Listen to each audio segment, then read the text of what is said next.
শ্রী শ্রী চৈতন্য চরিতামৃতম মধ্যলীলা অষ্টম পরিচ্ছেদ।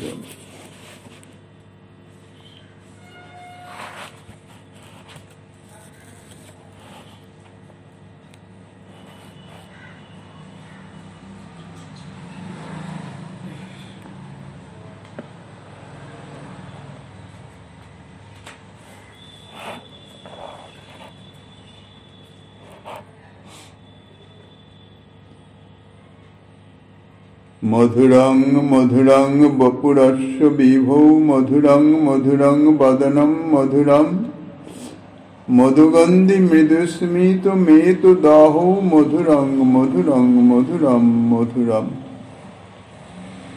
কলিযুগ পাবন অবতার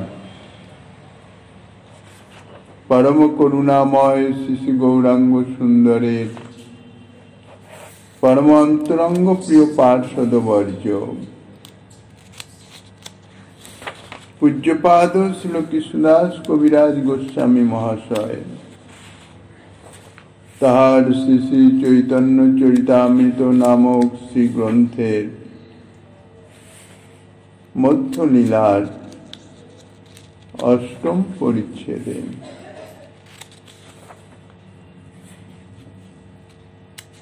রায় রামানন্দের সঙ্গে শ্রীমন মহাপ্রভুর কথোপকথনের মাধ্যমে প্রশ্নোত্তরের মাধ্যমে কৃষ্ণ প্রেম রসর লিপ্সু যে ভক্তগণ তাহাদের একান্ত প্রয়োজনীয় কিছু কথা তাহাই প্রকাশ করিতেছেন। শ্রীমান মহাপ্রভু একের পর এক প্রশ্ন করেছেন, রায় রামানন্দ তাহার উত্তর প্রদান করেছেন। এই প্রশ্নগুলি সাধারণের জন্য নয়, অর্থাৎ প্রশ্নগুলি সাধারণ মনে হলেও উত্তর যা দিয়েছেন রায় রামানন্দ তাতে অনুভব করা যায় প্রশ্নগুলি সবই যাহারা কৃষ্ণ পাদপদ্ম সেবার লালসা পরায়ণ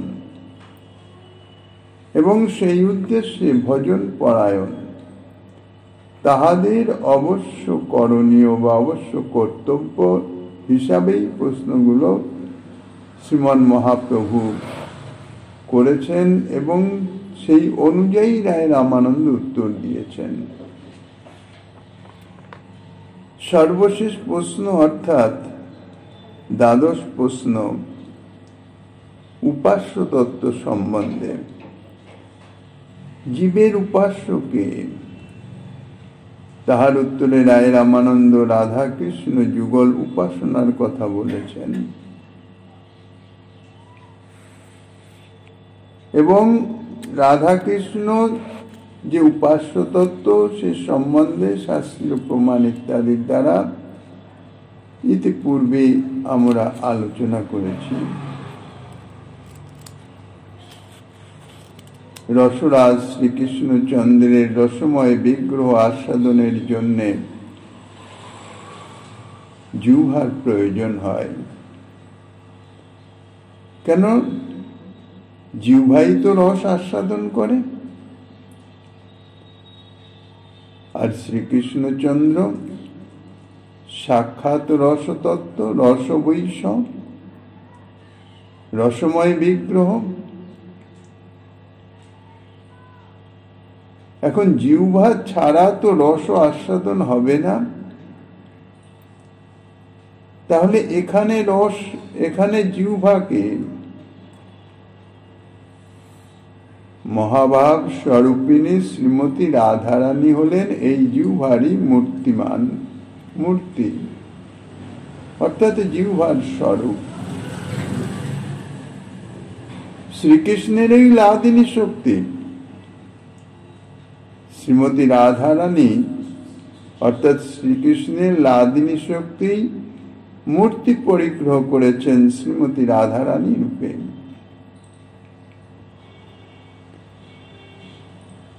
যেমন কর্ণাভূষণ কুণ্ডল, নাম কুণ্ডল,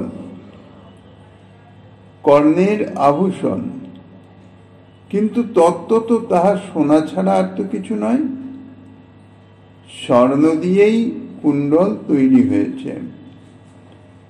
ঠিক তেমনি শ্রীমতী রাধারানী, নাম শ্রীমতী রাধারানী এবং রাধারানীর মূর্তি অর্থাৎ স্বরূপ, কিন্তু তাহা তত্ত্বত কৃষ্ণেরই লাদিনী শক্তি ছাড়া আর তো কিছু নয়। স্বর্ণ দিয়ে যেমন কুণ্ডল তৈরি, তেমনি লাদিনী শক্তি দিয়েই রাধারানী তৈরি। শক্তি সদা সর্বদাই শক্তিমানেই আবদ্ধ থাকে। শক্তিমান থেকে শক্তি ভিন্ন হতে পারে না। আমাদেরও যে সমস্ত শক্তি, দর্শন শক্তি, শ্রবণ শক্তি, বাক শক্তি ইত্যাদি যাহা কিছু, যার যার শক্তি তার দেহের সঙ্গেই সন্নিবিষ্ট থাকে। দেহ থেকে ভিন্ন অবস্থায় তাহার অবস্থান কখনো হয় না। কিন্তু রসই যদি সমস্ত বস্তু হয়, তাহলে সেই রস আস্বাদনের জন্য যদি কেউ না থাকেন, তাহলে তো আর রসের পুষ্টি হয় না। শ্রীকৃষ্ণচন্দ্র সর্বব্যাপক তত্ত্ব, বিভু, শ্রীকৃষ্ণ ছাড়া আর কিছু নাই। শ্রীকৃষ্ণ যদি রসময় হন, রসস্বরূপ হন, তাহলে রস ছাড়া তো আর কিছু থাকছে না। তাহলে রস আস্বাদন করবে কে? রস যদি আস্বাদিতই না হলো, তাহলে রসের সার্থকতা কি হলো? মিশ্রি, একখণ্ড মিশ্রি খুব আস্বাদনীয়, কিন্তু তাকে যদি আস্বাদন করবার কেউ না থাকে, তাহলে মিশ্রির তো সার্থকতা হয় না, রসের পুষ্টি হয় না, রসের আদরও হয় না। তাই রসিকেশ্বর রসরাজ শ্রী গোবিন্দ, তিনি তো সর্বসমর্থ, পরম সামর্থ্যবান। তাই রসস্বরূপ শ্রী গোবিন্দ তার রসের পুষ্টির নিমিত্ত, রস পুষ্টির নিমিত্ত, রস আস্বাদনের জন্য নিজের ওই লাদিনী শক্তিকে রূপ দান করে, ভিন্ন করে দাঁড় করিয়ে তাকে দিয়েই নিজেকে অর্থাৎ রসরাজকে আস্বাদন করিয়েছেন। তত্ত্ব তো একই বস্তু, কিন্তু রস আস্বাদনের নিমিত্ত, রস পুষ্টির নিমিত্ত রাধা কৃষ্ণ দুটি দেহের পৃথক পৃথক অবস্থান হয়েছে।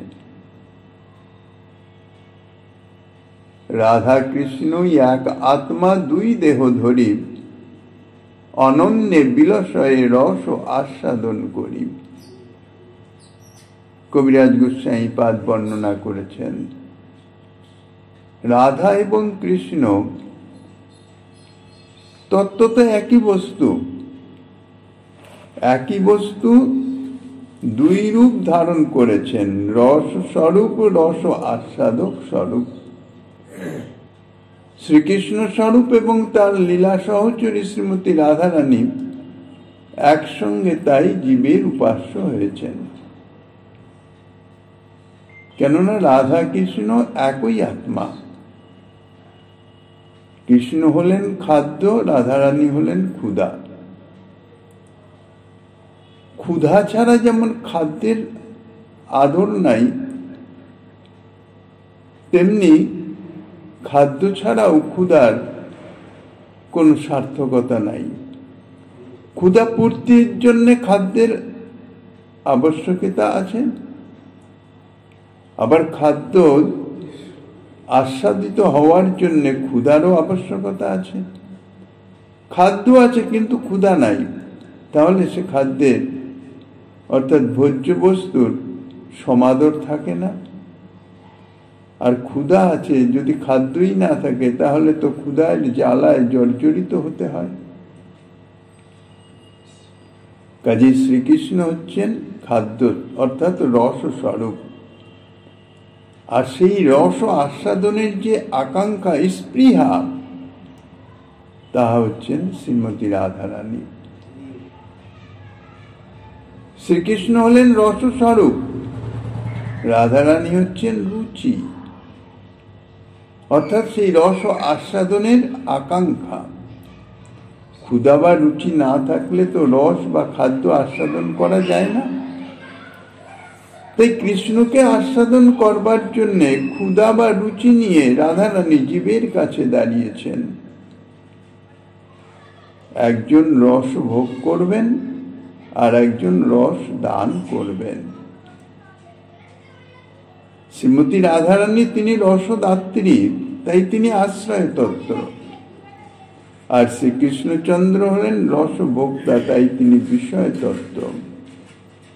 আশ্রয় তত্ত্বকে অবলম্বন করে বিষয় তত্ত্বের ভজন। কারণ আশ্রয় তত্ত্বের অবলম্বন না হলে বিষয় তত্ত্বের ভজন ঠিক হবে না। তাই রাধারানীর শ্রীচরণ আশ্রয় করে বিষয় তত্ত্ব গোবিন্দ ভজন, তবেই তো গোবিন্দ প্রাপ্তি সম্ভব। একা যদি বিষয় তত্ত্ব ভজন করা যায় তাহলে বিষয় তত্ত্ব প্রাপ্ত হবে না, প্রাপ্তি হবে না। আশ্রয় তত্ত্বকে বাদ দিয়ে বিষয় তত্ত্বকে ভজনা করলে প্রাপ্তিও হবে না, আস্বাদনও হবে না। কারণ কৃষ্ণচন্দ্র স্বরূপে ক্ষুধা আছে, এই খাদ্য আছে। কৃষ্ণচন্দ্র খাদ্য অর্থাৎ রস স্বরূপ, রস আছে, কিন্তু রস থাকলে তো হবে না, ক্ষুধা থাকা চাই, স্পৃহা থাকা চাই, রস আস্বাদনে স্পৃহা থাকা চাই। তাই কৃষ্ণ স্বরূপে খাদ্য আছে, ক্ষুধা নাই, রস আছে কিন্তু রস আস্বাদনের রুচি নাই, ভাব নাই। তাই কৃষ্ণচন্দ্র নিজে আস্বাদন করবার ক্ষুধা দিতে পারেন না, রুচি দিতে পারেন না, কেননা তাঁর কাছে তো এই বস্তুটি নাই। এই রুচি বা ক্ষুধা দান করবেন শ্রীমতী রাধারানী। আর আস্বাদন করতে না পারলে ভগবানকে পেয়ে লাভ কি? কোনো তো লাভ নাই। ভগবত মাধুর্য যদি আস্বাদিত নাই হলো প্রেম সেবার মাধ্যম দিয়ে, তাহলে ভগবত প্রাপ্তি হওয়া না হওয়া একই কথা। সুতরাং বিচারে দেখা যায় যে একা কৃষ্ণচন্দ্র নয়, রাধারানীর সঙ্গে কৃষ্ণচন্দ্রই হচ্ছেন জীবের উপাস্য তত্ত্ব। কৃষ্ণ আস্বাদনের চরম মূর্তি হলেন শ্রীমতী বৃষভানুনন্দিনী শ্রীমতী রাধা।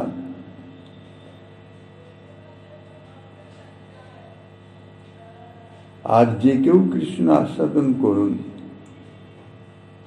ব্রজের সমস্ত পার্শ্বদবৃন্দই কৃষ্ণ আস্বাদন করেছেন, কৃষ্ণ মাধুর্য আস্বাদন করেছেন, কেননা সকলেই প্রেমের মূর্তি, সকলেই প্রেম সেবায় রতা।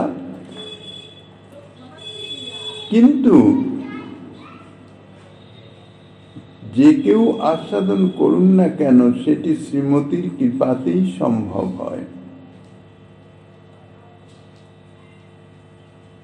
যিনি শ্রীমতীর চরণাশ্রয়ে যত বেশি করতে পারেন, তিনি তত বেশি কৃষ্ণ মাধুর্য আস্বাদন করতে পারবেন। কেননা লালসা না থাকলে তো আস্বাদন চমৎকারিত্ব হয় না। এই লালসা শ্রীমতীতে চরমোৎকর্ষে বিরাজমান। কৃষ্ণ প্রেম না পেলে কৃষ্ণ আস্বাদন হয় না, প্রেম না থাকলে তো আস্বাদন হবে না। তাই কৃষ্ণ মাধুর্য আস্বাদন করতে হলে রাধারানীর চরণাশ্রয়ে একান্ত প্রয়োজন। তাই রাধারানীকে বাদ দিয়ে কৃষ্ণ উপাসনাও হবে না। আস্বাদন তো পরের কথা। শ্রীপাদ রায় রামানন্দ তাই মহাপ্রভুর প্রশ্নের উত্তরে উপাস্যের মধ্যে কোন উপাস্য প্রধান, তার উত্তরে বলছেন শ্রেষ্ঠ উপাস্য যুগল রাধা কৃষ্ণ নাম। শ্রীমন মহাপ্রভু যখন এর আগে প্রশ্ন করেছিলেন কোয়া স্থেয়ম, বলতো রামানন্দ কোথায় বাস করা উচিত, তখন রামানন্দ মহাপ্রভুর হার্দ বুঝে উত্তর দিয়েছিলেন ব্রজে এব প্রভু, বৃন্দাবনেই বাস করা উচিত, যাহা নিত্য লীলা রাস। তার কারণ সাধক এমন কোনো সাধন করতে পারে না যার দ্বারা সে নিজেই উঠতে পারে, কারো অবলম্বন চাই। যে ভক্তি সাধনা করেন ভক্তি লতা স্বরূপা, অবলম্বন চাই। পারিপার্শ্বিক অবস্থা একটা বড় সহায়, এই জন্য বলা হয় ভজন পরিবেশ। ভজনটি পরিবেশের উপরেও অনেক নির্ভর করে।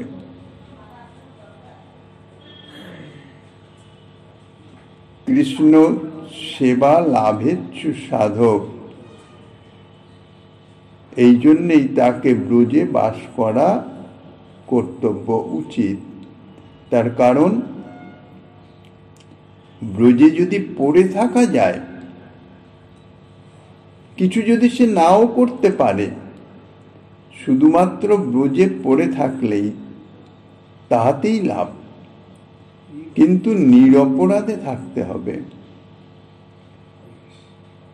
মহাজন বাক্যে আছে, মহাজনগণ বলে থাকেন যে ব্রজে বাস করবে, দেহে হোক অথবা মনে হোক। দেহে যদি সম্ভব না হয় তাহলে মনে মনেও ব্রজে বাস করবে, কিন্তু মনে মনে বাস করা,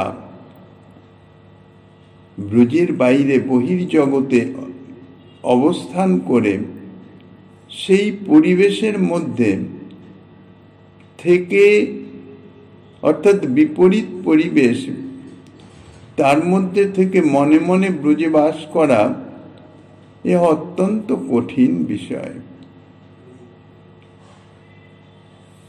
তাই যথাসম্ভব এই শরীরের দ্বারা ব্রজে বাসটাই প্রার্থনীয়। ব্রজে যে রজ রানী, সেই ব্রজেরজ, ব্রজরজ যাহাকে বলা হয়, সেই রজরানীর এমন সামর্থ্য, রজরানীর কৃপা হলে, ধামের কৃপা হলে, ব্রজধামের কৃপা হলে তার কিছুই অপূর্ণ থাকে না। তাই রজরানীর কাছে ভিক্ষার আঁচল পাতলে তার সব অভাব পূর্ণ হয়ে যাবে, তিনি আঁচল ভরে ভিক্ষা দেবেন। ভক্তি রসামৃত সিন্ধুতে শ্রী রূপ গোস্বামীপাদ বলেছেন, অহো মধুপরি ধন্যা বৈকুণ্ঠাচ্য গরিয়সী দীন মেকং নিবাসেন হরৌ ভক্তি প্রজায়তে। কোথাও বাস করো না করো, যদি ব্রজে বাস করতে পারে, অন্য কোথাও বাস করতে অসমর্থ হলে ব্রজে বাস করবে, এ জাতীয় কথা নয়। কারণ ফল কিছু কম নয়, বরং মথুরা মণ্ডলে বাস করার ফল সর্বাপেক্ষা বেশি। অন্যেষু পুণ্য তীর্থেষু মুক্তিরেব মহাফলম। মুক্তই প্রার্থা হরের ভক্তির মথুরায়ান্তু লভ্যতে ত্রিবর্গদা কামিনাং ইয়া মুমুক্ষুনাঞ্চ মোক্ষদা ভক্তির চ ভক্তিদা কস্তাং মথুরাং নাশ্রয়েত বুধ। যে কোনো সাধক যে কোনো সাধনই করুন না কেন, সমস্ত কিছুই প্রাণীজির দয়া, শ্রীজির দয়া। তাই প্রাণীজির অর্থাৎ শ্রীজির, শ্রীমতী রাধারানীর আনুগত্যে ব্রজের দয়া হবে। এই দয়া পাওয়ার উপায় কি?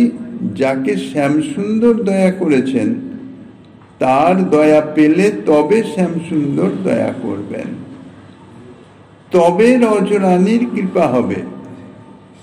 ব্রজভূমি প্রেমের ভূমি, সাধন ভূমি।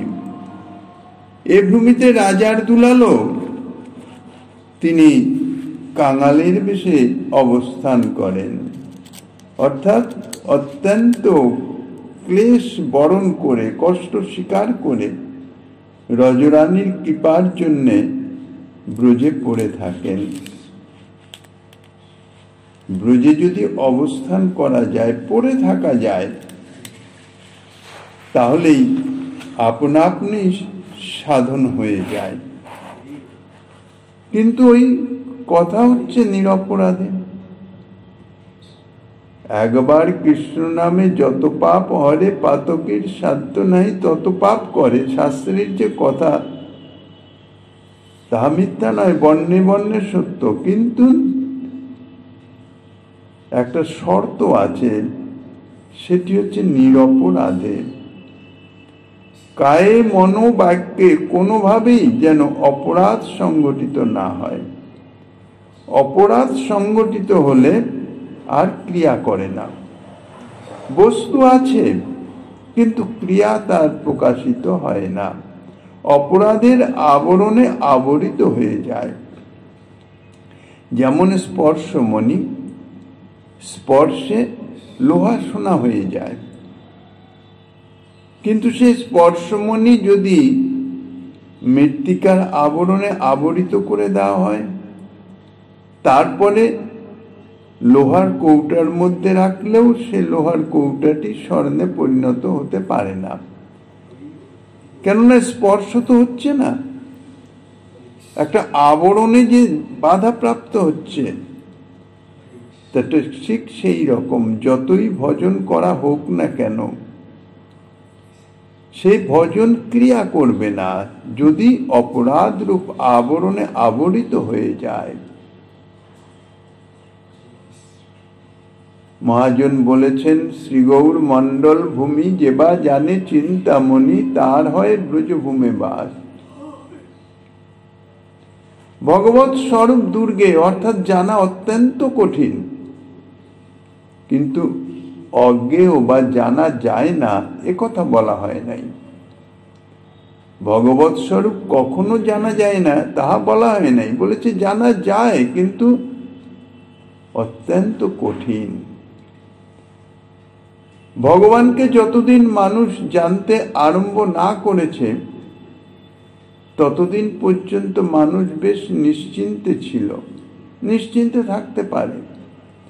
কিন্তু যেদিন থেকে তার জানা আরম্ভ হয় সেদিন থেকে আর জানার বিরাম নাই, চেষ্টার বিরাম নাই। অপার অগাধ অর্থাৎ মাধুর্য আস্বাদনের শেষ নাই, তল নাই, সীমা নাই, অনন্ত অসীম। এ অনন্তের আস্বাদন কখনোই শেষ হয় না।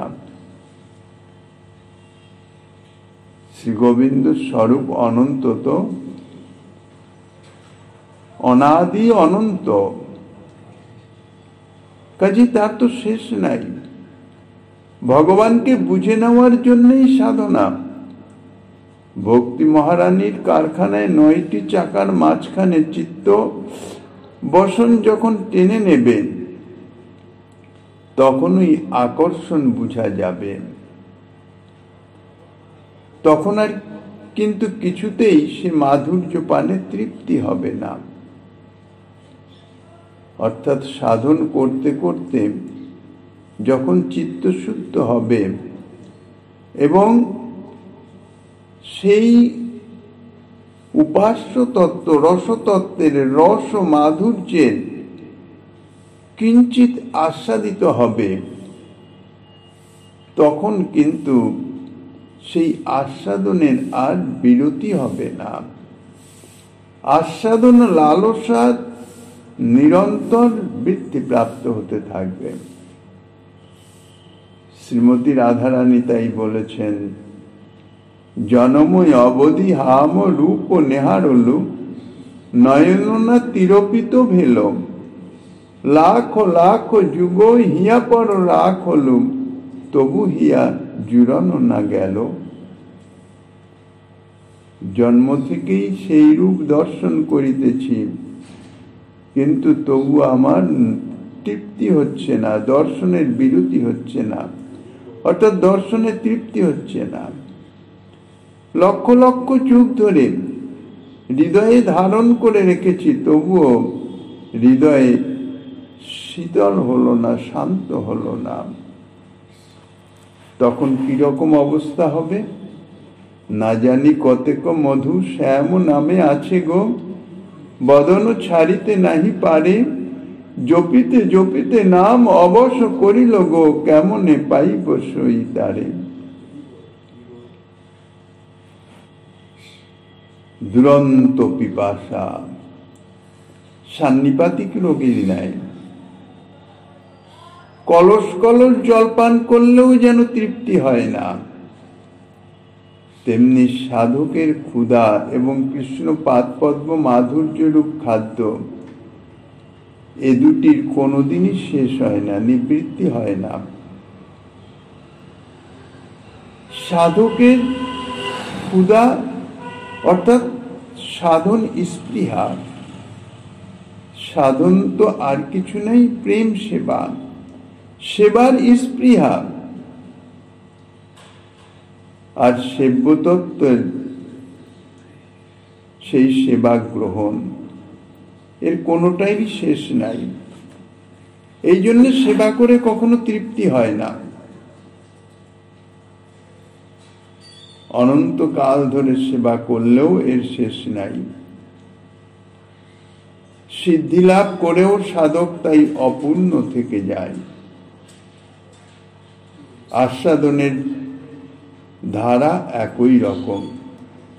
রাধারানীর আস্বাদনেরই যখন শেষ নেই, তখন কার আস্বাদন আর সম্পূর্ণ হবে?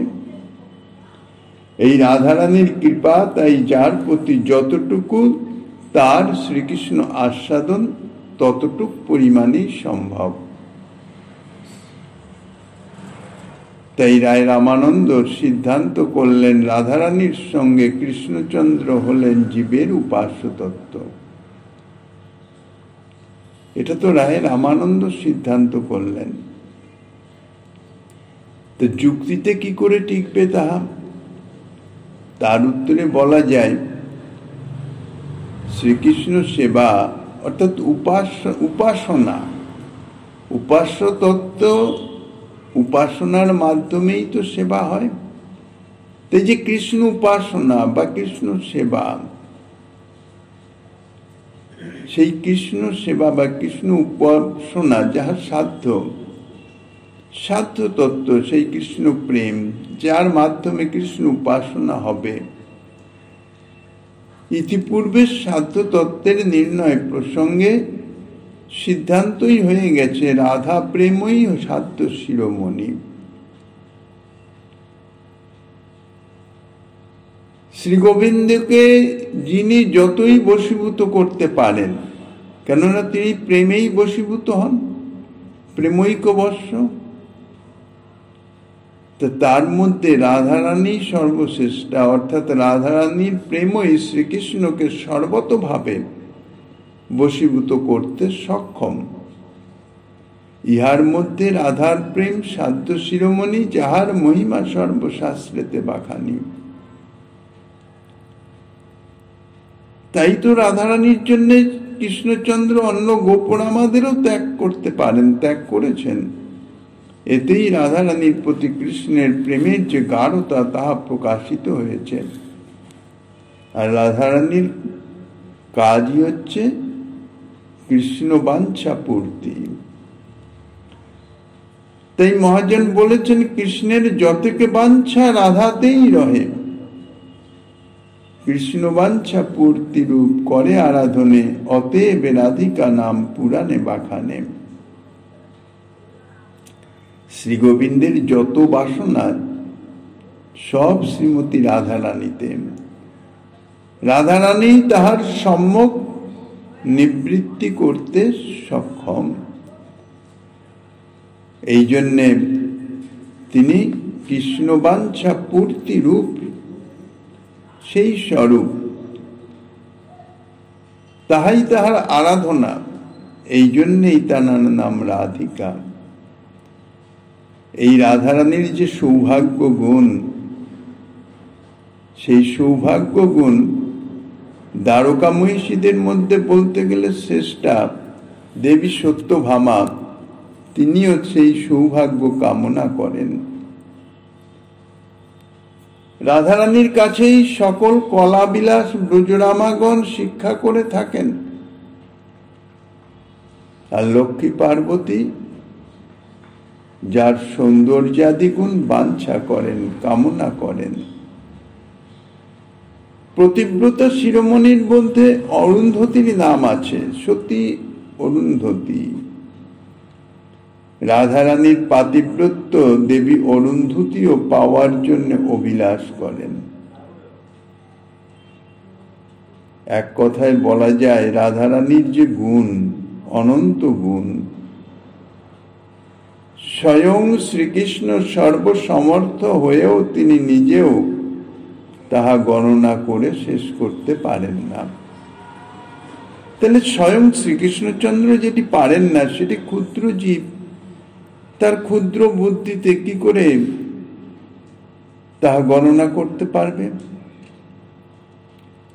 তাই রাধারানীর সঙ্গে কৃষ্ণ ভজনা করলে কৃষ্ণ প্রাপ্তি অবশ্যম্ভাবী, অবশ্যই কৃষ্ণ প্রাপ্তি হবে। কেননা রাধারানী করুণাময়ী। শ্রী গোদাবরী তীরে আজ রসসাগর শ্রীপাদ রামানন্দের সঙ্গে রসিকেন্দ্র চূড়ামণি শ্রী গৌর সুন্দর রসরাজ গৌরাঙ্গ নটের মহামিলন। দুজনের ইষ্টগোষ্ঠীতে এক অপূর্ব রসের তরঙ্গ, ভাবের লহরী উঠেছে, ভাবের এক অপূর্ব উচ্ছলন। তাই সিদ্ধান্ত হলো রাধাকৃষ্ণ যুগল উপাসনা। এরপরে শ্রীমন মহাপ্রভু আরো কিছু প্রশ্ন করেছিলেন, তুলনামূলক প্রশ্ন। রায় রামানন্দের কাছে বলছেন, বলতো রামানন্দ, মুক্তি ভক্তি বাঞ্ছে যেই, কাহা তুহার গতি, স্থাবর দেহ দেব দেহ জইছে অবস্থিতি। ভক্তিরসিক শ্রীমান মহাপ্রভুর প্রশ্ন, যারা মুক্তি বাঞ্ছা করে তাদের কি গতি হয়, আর যারা ভক্তি বাঞ্ছা করে তাদেরই বা কি গতি লাভ হয়? ভক্তি এবং মুক্তি এই দুই সাধন পন্থা, তো এই দুই সাধন পন্থার তুলনা করছেন। রামানন্দ মহাপ্রভুর কৃপা পুষ্ট,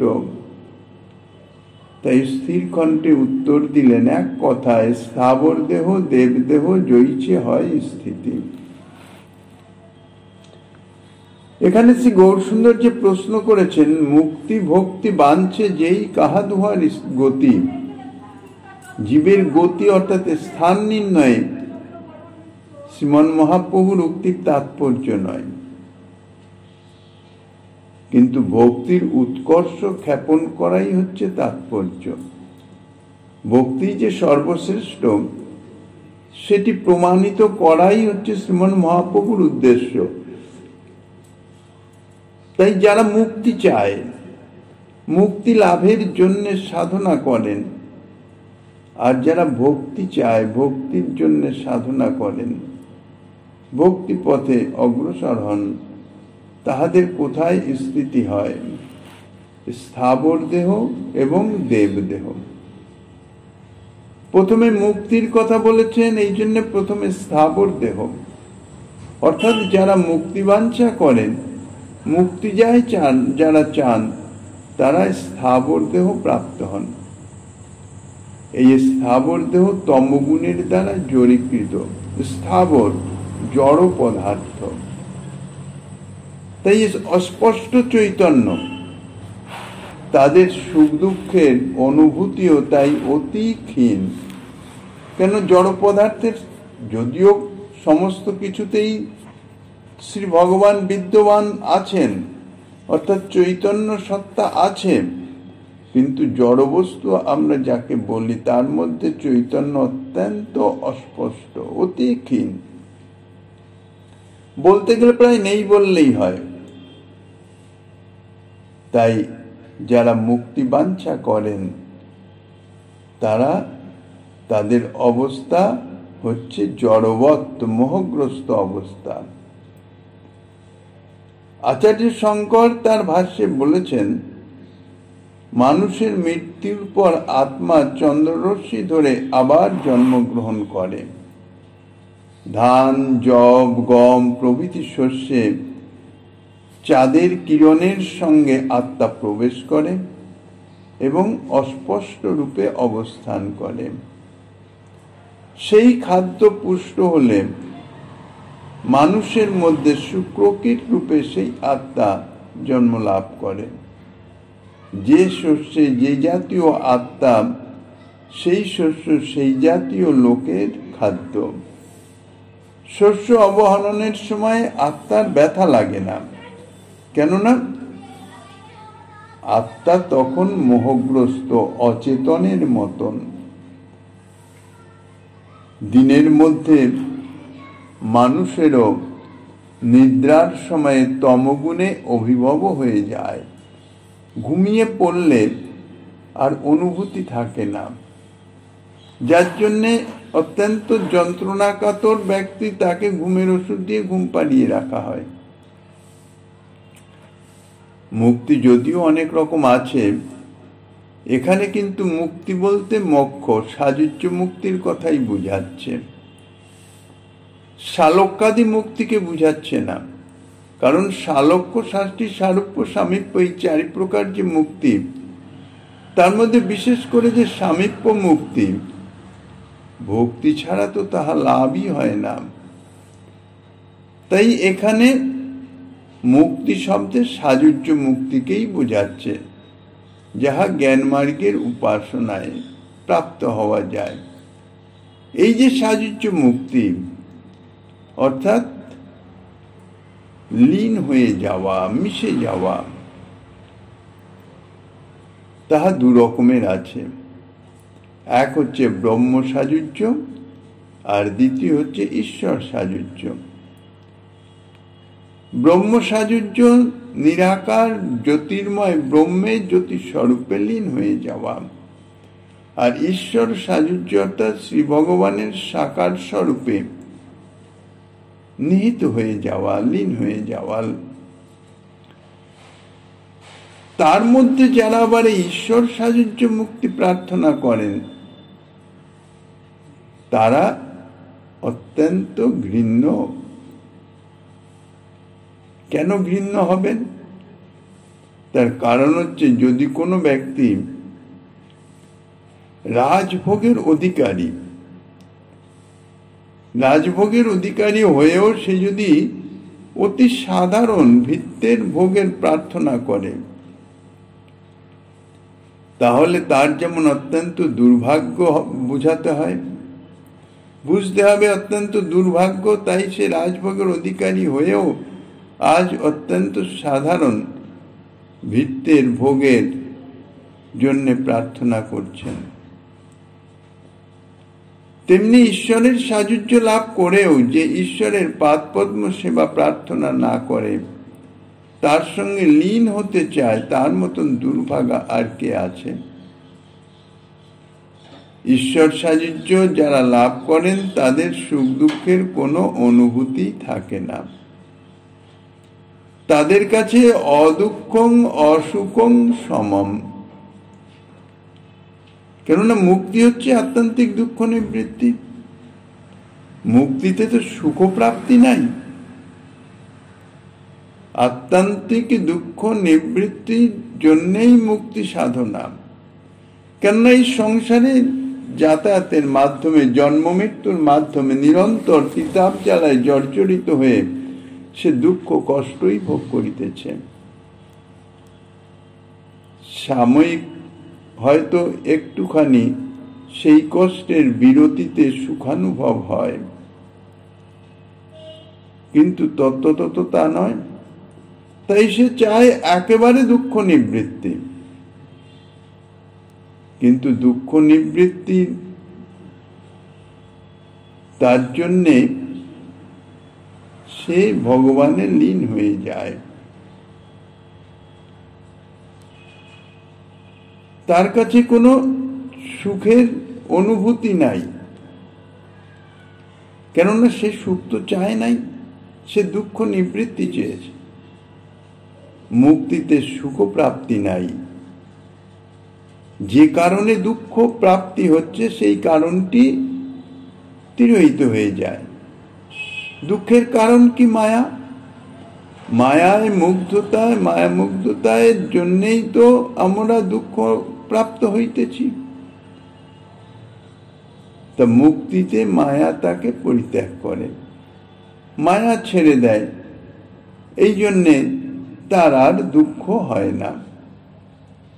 আত্মা ভিন্ন, দেহ হচ্ছে আমাদের দ্বিতীয় বস্তু। আত্মীয় স্বজন, বন্ধু পরিজন, স্ত্রী পুত্র, দেহ গেহ, ধন জন, এ সমস্তই দেহ সম্বন্ধনীয়। দেহের সঙ্গেই এদের সম্বন্ধ।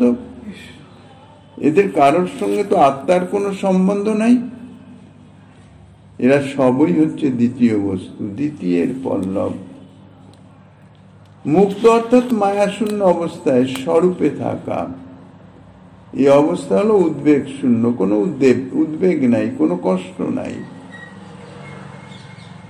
পরের জিনিসকে নিজের বলে মনে করলে এবং তাহা ভোগ করতে থাকলে তাহাতে তো দুঃখের শেষ হয় না।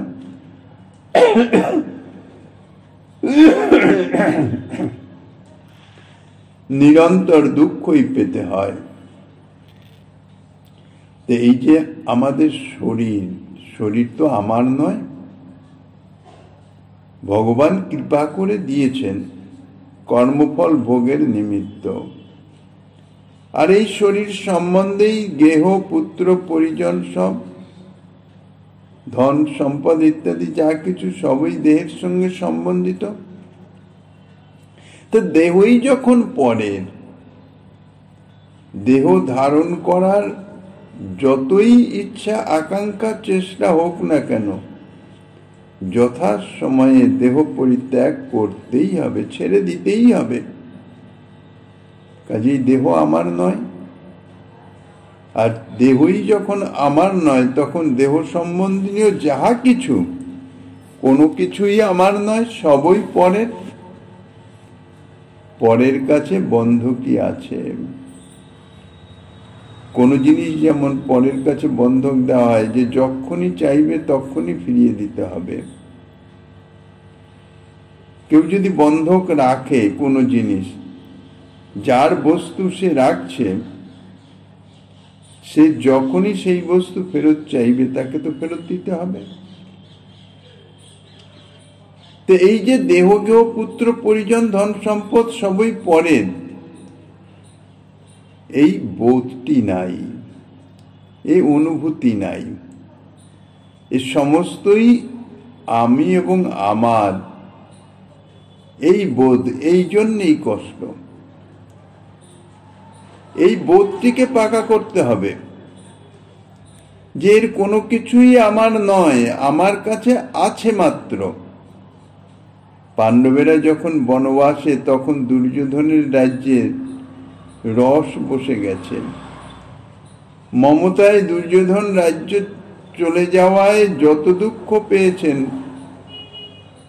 মৃত্যুবরণে তত দুঃখ পান নাই। কেননা দুর্যোধনের এই সমস্ত কিছু,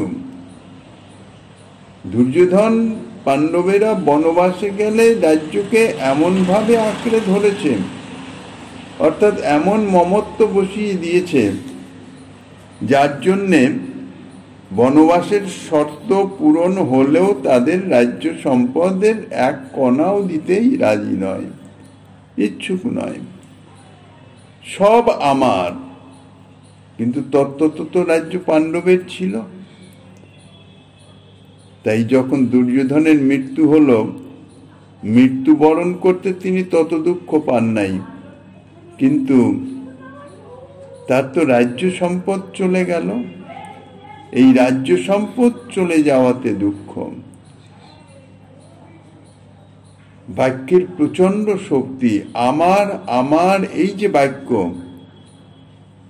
সমস্ত কিছুতেই আমার, আমি করেছি, এটা আমার, সেটা আমার। সেই জন্য মহাজনগণ এই আমি শব্দটাকেই ত্যাগ করে। কথার কথাতেও আমি শব্দ ব্যবহার করে না, সবই প্রভুর। যাহাই বলে বাক্যে প্রভুর সঙ্গে সম্বন্ধ করে তারা বলেন। এগুলি হচ্ছে ভক্তির পোষক তত্ত্ব। মহাজনেরা সবসময় তাই বলেন প্রভুর ইচ্ছা। প্রভুর ইচ্ছায় এটা সংগঠিত হয়েছে, প্রভুর ইচ্ছায় এটি হয়েছে, প্রভুর ইচ্ছায় এটি প্রাপ্ত হয়েছে, সবই প্রভুর ইচ্ছা। মায়ার কাছ থেকে ছেড়ে যাওয়ার নামই হচ্ছে মুক্তি। নাস্তিকবাদীরা বলেন বিষয়ভোগ করতে করতে নটিনীর মতো আপনি বিষয়ভোগ ছেড়ে যাবে।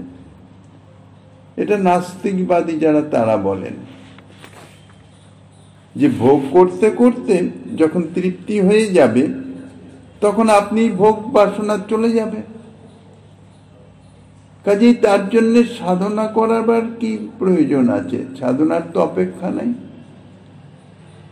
তো এই যে নাস্তিক্যবাদ, ভোগ করতে করতে ভোগ বাসনার নিবৃত্তি হবে, এটা সত্য নয়। এটা মায়ার ছলনা মাত্র। মানুষ যাতে মায়া ছেড়ে না যায়, সেই জন্য মায়ার এটি ছল, এই নাস্তিক্যবাদ প্রকাশ। কারণ সাধন করলেই তো মায়া ছেড়ে যাবে, ছেড়ে যেতে বাধ্য হবে। এখন যেমন যদি কাউকে ভূতে ধরে বা পিশাচে ধরে, সে তো তার শরীরের মাধ্যম থেকে নিজের ভোগ সাধন করছে, ভোগ বাসনা চরিতার্থ করিতেছে। কেননা তার যে শরীর, বায়বীয় শরীর, সেই বায়বীয় শরীরে সে তো ভোগ বাসনা চরিতার্থ করতে পারে না, ভোগ করতে পারে না। তার জন্য একটা স্থূল শরীর দরকার। সেই জন্য স্থূল শরীরে ভর করে। ভর করে মানে সম্পূর্ণ অধিকার করে না স্থূল শরীরের উপর। সেই স্থূল শরীর দ্বারাই সে তার ভোগ বাসনা চরিতার্থ করতে থাকে। তা মায়াকে পিশাচী বলেছেন মহাজন। মায়া পিশাচী তার গলায় ধরিল। কাজেই এই যে মায়া পিশাচী ভর করে, সে চায় না সেই দেহটাকে সে ছেড়ে যায়, কারণ তার মাধ্যমে তার ভোগ বাসনা চরিতার্থ হচ্ছে। এখন যদি কেউ সাধন ভজন করে, তাহলে তো তাকে ছেড়ে যেতেই হবে। এই জন্যে মায়া নিজে নিজের বিনাশের ওষুধ দিতে পারে না। মায়া কখনো বলে না যে সাধন করো। সাধনের বিঘ্ন হয়েই মায়া উপস্থিত, অর্থাৎ মায়ার বিদ্যমানতা। মায়া আর কি ভোগাসক্তি। ভগবান তাই বলেছেন দৈবিচ্ছেষা গুণময়ী মম মায়া দূরত্বয়া।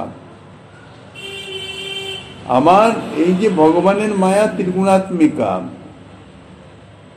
ইহা দূরত্ব, এ তো অতিক্রম করা সম্ভব নয়, দৈবী শক্তি সম্পন্ন। তাই জীববন্ধন কাজে মায়া হইতেছে বড় পটীয়সী। ভগবান বলছেন যে মায়া দূরত্বয়া, মায়া অতিক্রম করা অত্যন্ত কঠিন, পার হওয়া কঠিন, কিন্তু অনত্যয়া নয়, অর্থাৎ মায়া পার হওয়া যায় না সে কথা কিন্তু ভগবান বলেন নাই। বিষ্ণু মায়া অতিক্রম করা অত্যন্ত কঠিন। দেবাদিদেব শঙ্কর বলেছেন, আমরা সর্বজ্ঞ হয়েও যার মায়া জানতে পারিনি, কিন্তু স্বয়ং তার মায়ায় আবৃত হয়ে আছি। তবে শিবকে মুগ্ধ করতে যে বিষ্ণু মায়ার দরকার, কাঙাল জীবকে মুগ্ধ করতে সে বিষ্ণু মায়া প্রয়োগের কোনো দরকার হয় না। ভগবানের ইচ্ছায় ভগবানের মায়া সকলকেই আক্রমণ করতে পারে। দেবর্ষিপাদ নারদ, ভক্ত চূড়ামণি, তিনিও একবার এই বিষ্ণু মায়ায় মুক্ত হয়ে গিয়েছিলেন। এমনকি ব্রহ্মাও এর হাত থেকে রেহাই পান নাই। তাহলে এর থেকে মুক্তির উপায় কি? মামেব যে প্রপদ্যন্তে মায়ামেতাং তরন্তিতে। ভগবানের পাদ পদ্মে যারা একান্ত ভাবে শরণাগত হন, তারাই এই দুস্তরা মায়ার হাত থেকে অনায়াসে নিষ্কৃতি পেতে পারেন। তো যারা মুক্তি বাঞ্ছা করেন সিদ্ধ অবস্থায়, তাদের গতি হলো ব্রহ্ম সাযুজ্য। এই ব্রহ্ম সাযুজ্যকে বৃক্ষাদি স্থাবর দেহে অবস্থিতির মতন বলা হয়েছে। কারণ বৃক্ষ, পর্বত প্রভৃতি স্থাবর দেহাবিষ্ট জীব, এরাও জীব। প্রাকৃতিক নিয়মে সামান্য কিছু আনন্দ অনুভব করতে পারলেও তেমন আনন্দের বৈচিত্র্য অনুভব করতে পারে না। সেই রকম ব্রহ্ম সাযুজ্য প্রাপ্ত জীব আনন্দময় ব্রহ্ম সত্তার সঙ্গে তাদাত্ম্য প্রাপ্ত হয়ে যায়, অর্থাৎ আনন্দ সত্তায় লীন হয়ে যায়, যার ফলে সামান্যতম একটু আনন্দের অনুভব হয়। কিন্তু ব্রহ্ম তো একভাবে বিরাজমান, সেখানে তো কোনো বৈচিত্র্য নাই। তাই আনন্দ বৈচিত্র্যের অভাব আছে বলে কোনরূপ আনন্দ বৈচিত্র্য অনুভব করতে পারে না। আর যারা ভক্তি বাঞ্ছা করেন, সিদ্ধ অবস্থায় নিজের ভাব অনুযায়ী তারা পার্শ্বদ গতি লাভ করেন। ভক্তি আর কি? সেবা। তো সেবা যখন আছে তখন সেব্য তত্ত্ব আছে। যে সেব্য তত্ত্বের সেবা তিনি ভজনা করেন, অর্থাৎ ভাবনা করেন, যে সেবা তিনি সাধনা করেছেন, যখন সিদ্ধি লাভ হয়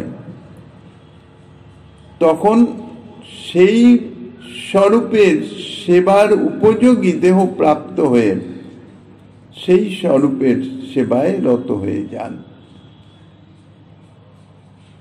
যাহাকে বলা হয় পার্শ্বদ গতি। শ্রীকৃষ্ণ ভগবানের কাছেই তাঁরা অবস্থান করেন। তারা নিজের ভাবানুকূল শ্রীকৃষ্ণ সেবাও লাভ করতে পারেন। যিনি যেভাবে শ্রীকৃষ্ণ সেবার সাধনা করেছেন, তাঁদের সাধন অন্তে অর্থাৎ সিদ্ধি প্রাপ্তিতে সেইভাবে শ্রীকৃষ্ণ সেবা লাভ করেন। তাই তাদের এই সেবা প্রাপ্তিকে দেবদেহে অবস্থানের মতন বলা হয়েছে। মুক্তি প্রার্থী মুক্তির প্রাপ্ত হলে তাহা স্থাবর দেহে অবস্থানের মতো, অর্থাৎ বৃক্ষ পর্বত ইত্যাদিতে অবস্থানের মতো। এখন বৃক্ষ পর্বত হওয়া আর দেবতা হওয়া, দুয়ের মধ্যে যেমন তফাৎ, মুক্তি এবং ভক্তির মধ্যে সেই রকম তফাৎ। কেননা পার্শ্বদেহ প্রাপ্ত হয়ে নিজ উপাস্য দেবের সেবার মাধ্যমে নানাবিধ বৈচিত্র্যময় লীলারস আস্বাদন করেন। ভগবত সেবাতে আস্বাদন, ভগবতের সান্নিধ্যেই আস্বাদন, কিন্তু ব্রহ্ম সাযুজ্যে অর্থাৎ ব্রহ্মরূপ ভগবত সাযুজ্যে সান্নিধ্যে সেখানে আস্বাদনের কোনো বৈচিত্র্য নাই। আর শ্রীকৃষ্ণ স্বরূপে, শ্রীকৃষ্ণের পার্শ্বদ ভক্ত রূপে সেখানে আস্বাদনের বৈচিত্র্য বিরাজমান, সেবার বহুবিধ বৈচিত্র্য আছে। তাই লীলারস আস্বাদন করে আনন্দ বৈচিত্র্য অনুভব করতে পারেন। কিন্তু এখানে একটি বিশেষ কথা আছে। কোন কোন গ্রন্থে একটু পাঠান্তরও দেখা যায়। এখানে বলা হচ্ছে মুক্তি আর ভক্তি। কোন কোন গ্রন্থে পাওয়া গেছে এরকম মুক্তি ভুক্তি বাঞ্ছা যেই কাহা দুহার গতি। ভক্তি না বলে সেখানে ভক্তি না বলে সেখানে ভুক্তি বলা হয়েছে। ভুক্তি আর ভক্তি কথাটা প্রায় সমাদর্শক হয়ে যায়, তো একই রকম শোনা যায়, কিন্তু বহুত অন্তর। এই ভুক্তি বা মুক্তি এর যে বাঞ্ছা অর্থাৎ বাসনা, সেটি যে কিরকম ভয়ঙ্কর সে সম্বন্ধে গোস্বামীপাদ যাহা আস্বাদন দিচ্ছেন, শ্রীমন মহাপ্রভু শ্রী গিরিধাইলানের কৃপা হলে আগামী দিন আস্বাদনের বাসনা রেখে অধ্যকার শ্রী চৈতন্য কথার এখানেই